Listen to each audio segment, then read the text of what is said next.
mejor oficio. Sus orígenes, en el libro nos remontamos hasta sus abuelos. Son solo 4 años y posiblemente regrese. Incluso creo... Esa es una de las premisas más importantes que tiene que tener.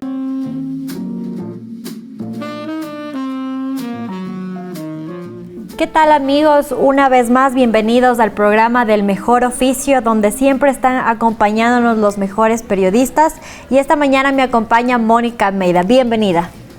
Muchas gracias. Gracias por la invitación. Estoy muy contenta de estar aquí. Vamos a comenzar por el principio de cualquier periodista. ¿Cómo nace esta pasión por ejercer este oficio? ¿Siempre quisiste serlo? Ahora que lo has logrado, ¿cómo te sientes? Yo no estaba muy segura de ser periodismo. En realidad estudié en el colegio, yo me gradué de físico-matemáticos, en esa época había esa especialización. Entonces era muy matemáticas, física, iba por ese lado. Hasta que me fui un año de intercambio a Holanda y entonces me di cuenta que siempre había tenido este interés, pero que lo desarrollé mucho, el interés en ciencias sociales, en economía, en sociología. Y entonces cuando regresé al Ecuador, empecé a ver un poco qué era lo que podía hacer y entré a estudiar periodismo. Entré un poco a ver qué pasaba. Todo esto en Guayaquil. Todo esto en Guayaquil en los años, en el año 84, más o menos. ¿En qué universidad ejerciste el periodismo?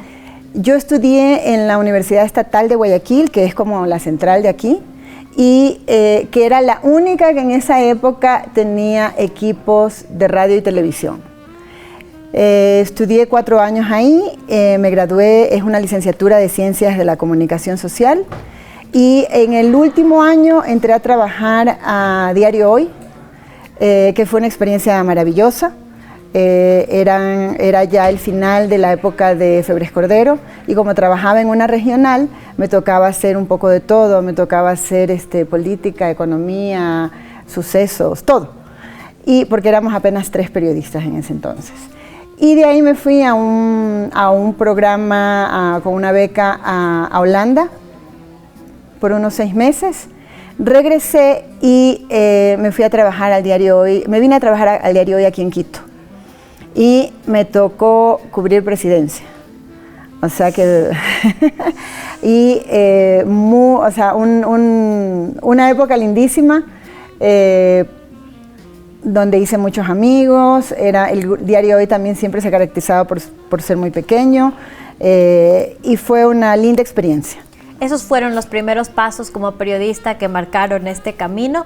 Pero ahora vamos a hablar un poco más de uno de los proyectos más importantes que has tenido, que es el libro del Séptimo Rafael. Sé que esto nació en una cafetería mientras se tomaban café entre 2 amigas y propusieron este tema. Pero también, ¿cómo conoces a tu compañera Ana Karina López? Justamente Ana Karina la conocí en el Diario Hoy. Ella regresaba de haber hecho ciencias políticas en París.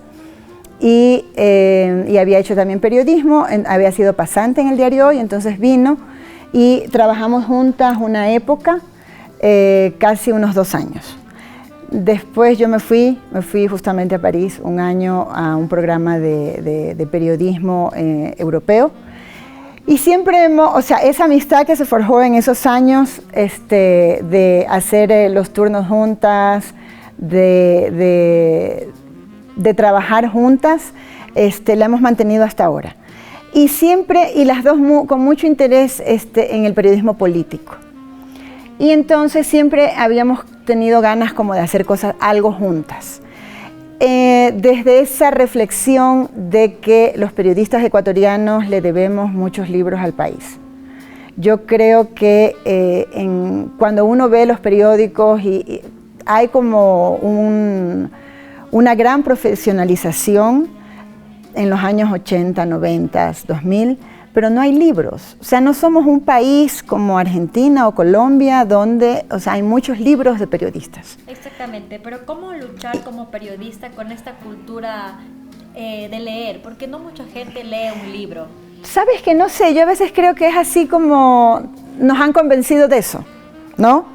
Porque habíamos querido trabajar juntas y nunca, o sea, era como que sí ahora, pero no puedo yo sí puedo, o sea, siempre había estos desencuentros, hasta que finalmente se dio esto de hagamos un perfil así, muy a profundidad sobre Rafael Correa.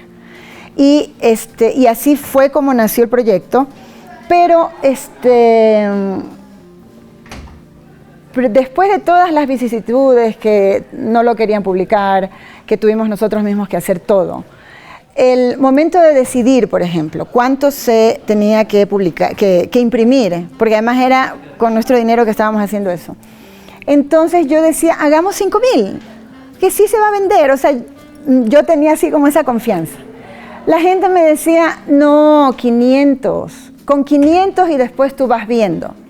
Pero siempre, si tú haces 500 es un precio, si haces mucho más, te sale más barato. Y finalmente logramos un consenso, hicimos 2.000. Y los 2.000 se agotaron en casi 2 meses. Entonces, y al final de cuentas, hasta ahora, llevamos ya como 5.500 vendidos. Entonces yo creo que sí es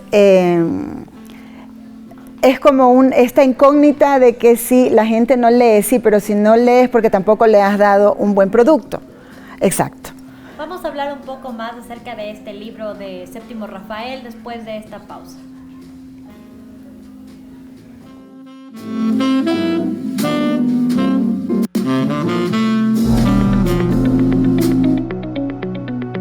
La experiencia en el canal ha sido fascinante, enriquecedora. He podido manejarme bien en lo que es el manejo de cámaras, en redactar una noticia, en manejar los tiempos, trabajar bajo presión. Entré con una idea, estaba ansioso, emocionado, pero a la vez también tenía un poco de miedo, pues no sabía lo que era salir, por ejemplo, a hacer una cobertura de una rueda de prensa, etc. Pero ahora puedo manejar con tranquilidad las notas que se me dan. Y entonces ha sido una experiencia totalmente buena e inolvidable sobre todo. Nos dan aquí todas las herramientas para poder salir al mundo laboral. El rol que más me gusta es en el área de digital, donde nosotros creamos artes para lo que es Instagram, Twitter, Facebook. Y me agrada mucho este rol porque aquí se puede ver la interactividad que se tiene con los espectadores, con los cibernautas, pues ellos te dan likes, comentan las publicaciones que tú haces, entonces ese es el acercamiento que nosotros tenemos con la gente. La mejor experiencia que yo al momento he vivido en el canal me parece que es cuando hubo falta de personal, se puede decir así, por parte de los chicos de octavo semestre, no estaban aquí todos e improvisadamente me tocó presentar nacionales. Me encontraba muy nervioso, pero considero que lo hice bien. Entonces esto me hizo dar cuenta que yo puedo realizar este tipo de funciones de manera imprevista, como se da en el mundo laboral, en el mundo real del periodismo. Te enseñan lo que es vivir en un canal y cómo de la nada, en cuestión de horas o tal vez minutos, cambia totalmente.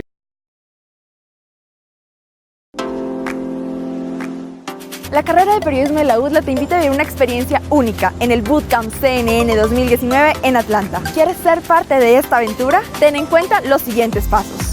Primero, deberás realizar un video que dure máximo 1 minuto. En este video explicarás por qué debes ser tú el elegido para ir a CNN y compartir esta experiencia con 7 compañeros más. Segundo, tu promedio académico deberá ser mayor a 8. Y finalmente, recuerda que tus asistencias también cuentan. No te olvides de revisar la fecha límite de entrega y recepción de los videos. Vive la mejor experiencia de tu vida.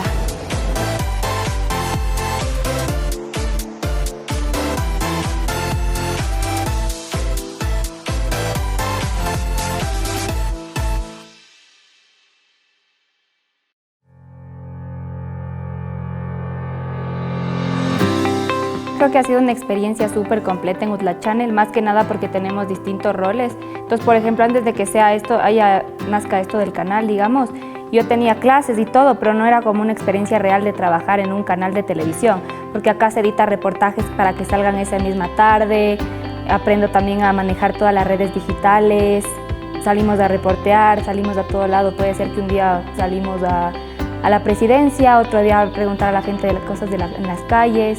Cuando empezó el canal estaba súper preocupada porque sentía que ahora no iba a tener nada de tiempo libre, que iban a hacer trabajos muy complicados porque antes salíamos a reportear, pero no tenía esa experiencia de tener que meterme con la cámara en las ruedas de prensa frente a otros medios, porque van un montón de gente a esas ruedas de prensa, todos llegan con sus cámaras. Pero conforme fue pasando el tiempo fui ganando confianza y me di cuenta que puedo, que me va bien, y tanto así que ahora me animo a ser hasta presentadora en algunos programas del noticiero. Los diferentes roles que desempeño en el canal me han servido totalmente, porque no es que solamente digamos que yo quiero cuando salga a la vida laboral dedicarme a la reportería, no, sino que también nos enseñan aquí lo que es hacer cámaras. Creo que es muy importante porque ahora se necesitan periodistas completos. Mi rol favorito es el de reportería, porque a mí no me gusta mucho estar aquí sentada editando, sino que prefiero salir a las calles, me gusta mucho, y aparte nunca sabes con quién te vas a encontrar, conoces gente nueva, y más que nada eres el primero en enterarte de lo que está pasando. Me parece que nos están preparando para salir de aquí y poder trabajar en cualquier cosa. Si es que quieres trabajar en un medio impreso, ya sabes escribir porque hiciste los guiones y porque en realidad cuentas historias a través de los videos. Si es que quieres trabajar en la televisión, también ya estás muy preparado porque hasta inclusive te enseñan a cómo ser presentador de noticias.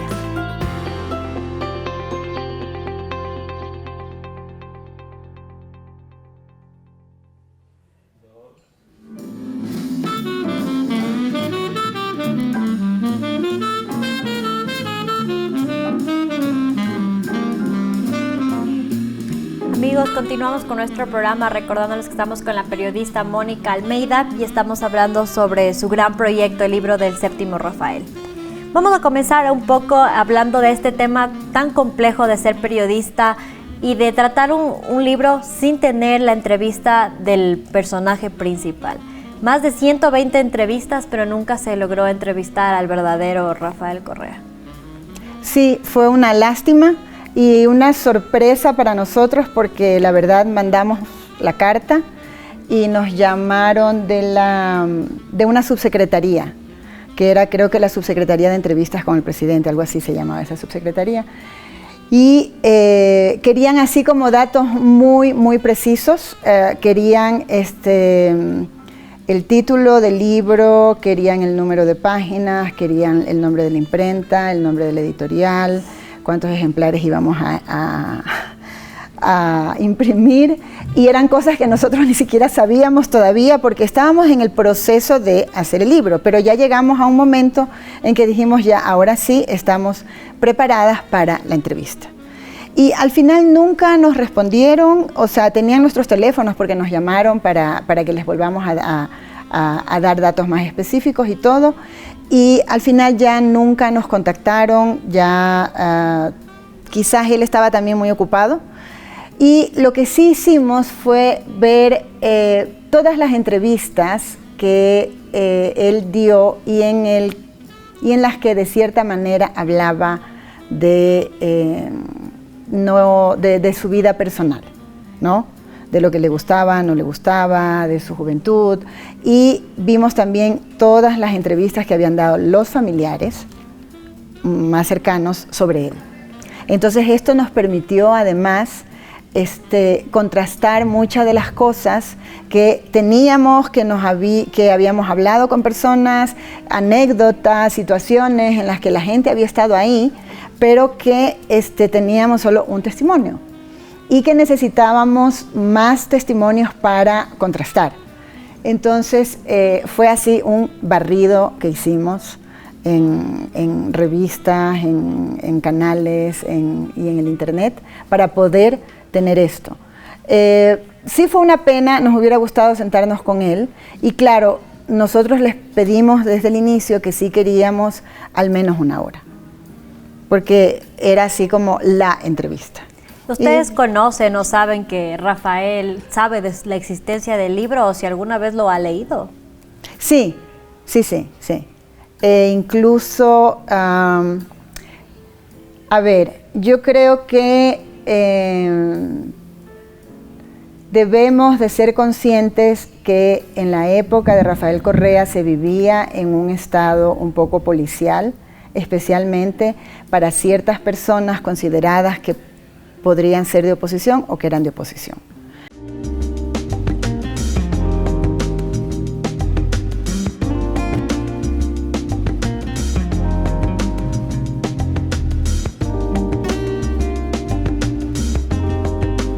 Entonces, el día de la presentación del libro, había agentes de la SENAIN ahí, que además de filmarnos a nosotros, que estábamos en un set así, con periodistas hablando del libro, con el teléfono estaban grabando a la audiencia. O sea, quería además saber quién estaba ahí. Entonces yo creo que si te mandas a la SENAIN a hacer eso, es porque efectivamente él leyó el libro. Y luego, lo que sí sucedió es que dimos una entrevista en El País, en El País de España, cuando fuimos a presentar el libro en Salamanca y en Madrid, que nos invitaron, y dimos una entrevista en El País y ahí dijimos algunas cosas, hicimos algunas reflexiones, y él luego puso un Twitter en el que nos ponía así como caras de risa por las cosas que habíamos dicho. Entonces, asumimos que lo ha leído.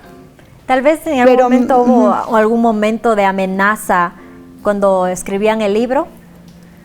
No, porque tuvimos muchísimo cuidado de que nadie se entere. Y a cada uno de los 120 entrevistados les pedimos también la reserva que nosotros íbamos a tener con ellos, que ellos también tuvieran esta reserva de no decir que se habían entrevistado con nosotras y lo que estábamos haciendo.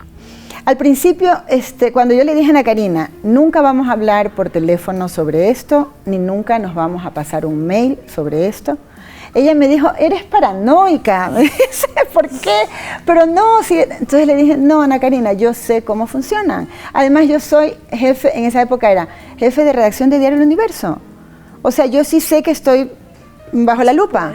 Ajá, estoy expuesta. Entonces yo nunca tengo conversación. Cada vez que alguien me llama a contarme algo, siempre les digo, esta conversación es pública. Entonces ahí la gente se retiene y me dice, no, ya veámonos. Es así, entonces yo creo que no se enteraron. Yo quiero saber cuál fue la verdadera intención del libro, porque en cierto punto ha existido críticas que el libro es una manera de excusar al expresidente de la actitud que toma hoy, que siempre tuvo algunas anécdotas familiares y en su infancia que le marcaron esa rabia que tiene ahora y esa ambición que tuvo por ser presidente. ¿Cuál fue realmente el objetivo del libro?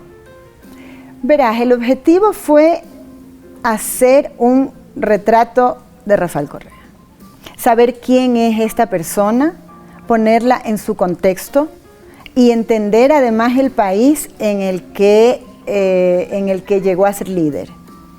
Yo creo que eso es muy, muy importante, especialmente porque la Revolución Ciudadana hizo un gran esfuerzo propagandístico para reescribir la historia y para editar la historia. Entonces acuérdense que todo era por primera vez en la historia y todo era lo que ellos habían hecho por primera vez. Entonces nuestro afán fue desmitificar esta figura que estaba creando la propaganda. Y yo creo que pensar que el libro es una justificación para Rafael Correa es una banalización del libro. Yo creo que verdaderamente detrás hay toda una investigación histórica, hay una investigación política, hay una investigación de personajes. No es un libro de anécdotas. Entonces sí creo que es una reflexión hecha por nosotros con base a su vida, ¿no? A su recorrido. Otro momento periodístico fuerte en tu vida fue cuando los periodistas del Ecuador enfrentaban una campaña de acoso por esto de la investigación de los Panama Papers. Cuéntame más a profundidad, ¿cómo vives esa experiencia como periodista? Sí, fue la verdad, los Panama Papers ha sido una de las mayores experiencias en mi vida periodística. He tenido varias, porque así a veces me dicen, has tenido varias vidas. La otra, por ejemplo, fue viajar sola por Europa haciendo reportajes.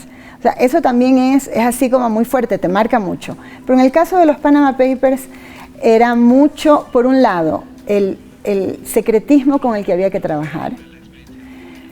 Por otro lado, saber que porque los Panama Papers eran estos archivos donde digamos que para un periodista de investigación tú tienes la prueba madre, ¿no verdad? Tienes la prueba a la que nunca has podido llegar.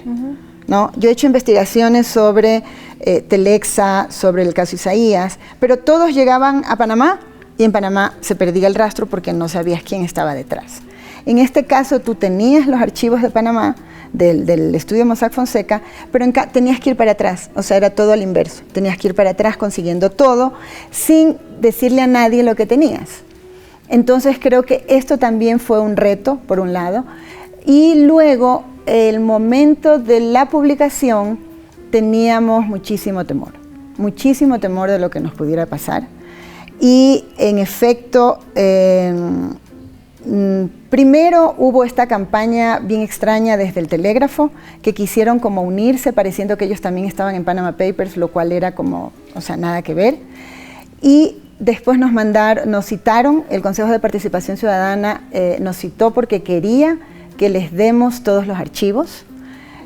Julian Assange, que estaba en la embajada nuestra en Londres, mandaba twitters diciendo también que entreguen todos los archivos, los periodistas tienen que entregar todos los archivos. Correa también salió con esa misma idea y nos citó también la Asamblea Nacional. Entonces, y también nos hicieron una manifestación afuera del Comercio y afuera del Universo, pidiéndonos así, prensa corrupta, entreguen todos los archivos, queremos saber toda la verdad. Ahora, el momento que vi yo esa manifestación, que eran 20 personas, ya dije, o sea, el gobierno no tiene la fuerza de movilización que tenía antes. Porque el primer incidente grave que nosotros tuvimos fueron unos pescadores que trajeron desde Manabí cuando sacamos los reportajes sobre las aletas de tiburón. Y eso fue en el año 2007. Y nos trajeron, eran unas 70 personas afuera del periódico y sí, mucho más agresivas y tuvimos mucho miedo de que quizás nos hicieran algo. En este caso no, eran 20 personas que se pararon al frente con unos cartelones así y que la verdad ni siquiera tenían, tampoco como que sabían bien de qué se trataba. Entonces, cuando sucedió eso, sí, el olfato periodístico, o sea, me dijo, no tienen la fuerza para atacarnos.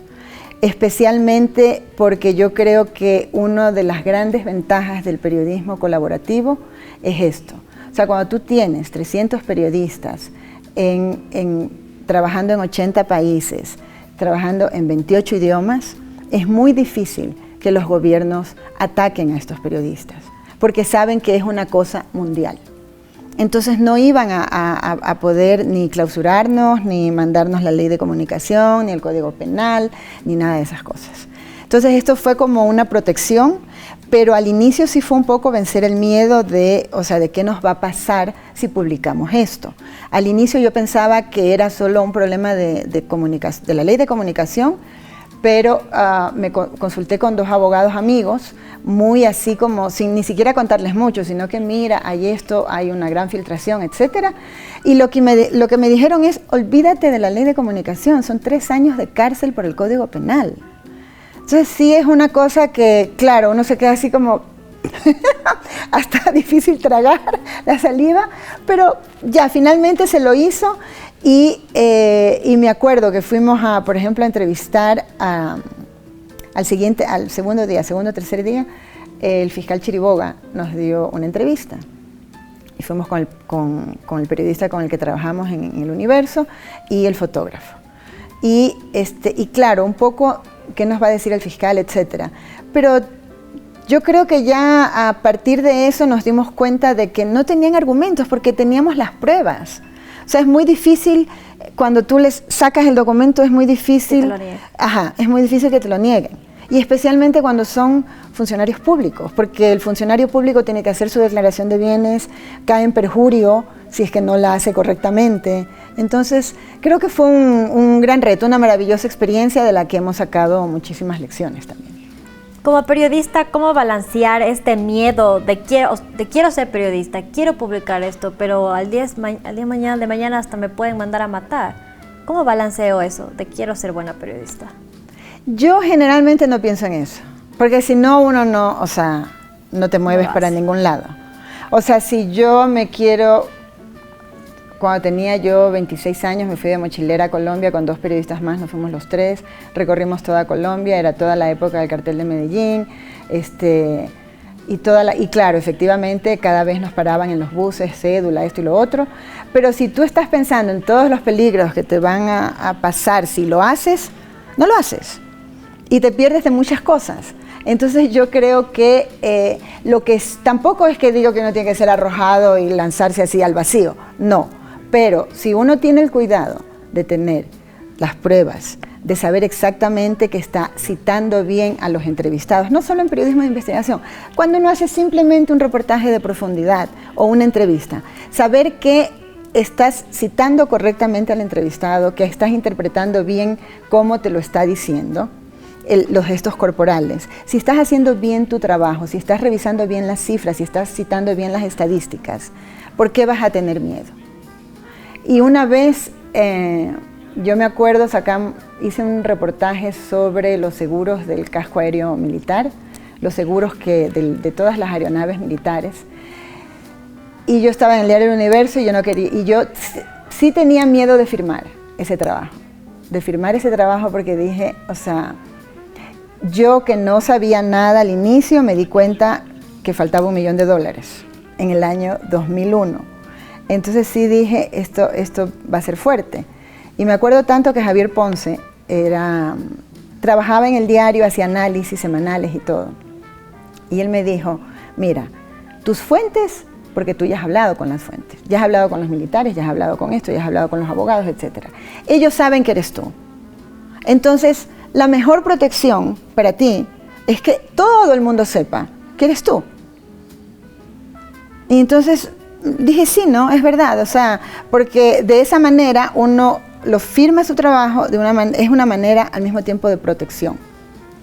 Aunque el periodista vive muchas veces con miedo, siempre existe esa hambre por mostrar la verdad y por ser un periodista de verdad, y es por eso que estás aquí en el mejor oficio del mundo, que es el periodismo. Les quiero agradecer, gracias a nuestra invitada y a ustedes por sintonizarnos, y nos encontraremos en un próximo programa con un nuevo periodista. Muchísimas gracias, Mónica. A ustedes, gracias.